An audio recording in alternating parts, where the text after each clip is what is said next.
ഈ ഒരു ഫോൺ കോമഡിയാണ്.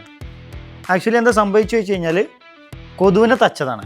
കൊതുവിനെ തല്ലിനോട് കൂടി കയ്യിൽ നിന്ന് ഫോൺ സ്ലിപ്പായി ചുമരിൽ ഇടിച്ചതാണ്. അതുകൊണ്ട് തന്നെ ഇത് ടോട്ടലി ഡാമേജ് ആയിട്ടുണ്ട്. ബോർഡ് കംപ്ലൈൻറ്റ് ഉണ്ട്, ഡിസ്പ്ലേ കംപ്ലൈൻറ്റ് ഉണ്ട്, ക്യാമറ കംപ്ലൈൻറ്റ് ഉണ്ട്, ഫേസ് ഐ ഡി കംപ്ലൈൻറ്റ് ഉണ്ട്, ഫുൾ ഹൗസിങ്ങും കംപ്ലൈൻറ്റ് ഉണ്ട്. അപ്പോൾ നമുക്കിത് റിക്കവർ ചെയ്യാൻ പറ്റിയിട്ടുണ്ട്. അപ്പോൾ നമ്മൾ ഫോൺ റിക്കവർ ചെയ്യാൻ എന്തൊക്കെ ചെയ്തു എന്നുള്ളത് നമുക്ക് നോക്കാം. ഫുള്ള് റിക്കവർ ചെയ്തൊരു ഫോൺ ഇവിടെ റെഡിയാക്കി വെച്ചിട്ടുണ്ട്. ഇതിൽ നമുക്ക് ഡിസ്പ്ലേ നമ്മൾ മാറ്റിയിട്ടുണ്ട്, ഫുൾ ഹൗസിങ്ങും നമ്മൾ മാറ്റിയിട്ടുണ്ട്, ക്യാമറയും മാറ്റിയിട്ടുണ്ട്. അതേപോലെ ബോർഡിന് നമുക്ക് കംപ്ലൈൻറ്റ് വന്നത് ബോർഡിൻ്റെ ഒരു ഏരിയ എന്നുള്ളത് ഇവിടെയാണ് വരുന്നത്. അതുകൊണ്ട് തന്നെ ബോർഡിൻ്റെ ലോവർ ബോർഡ് പറഞ്ഞു കഴിഞ്ഞാൽ 2 ബോർഡുകളാണ് ഐഫോണിന് വരുന്നത്.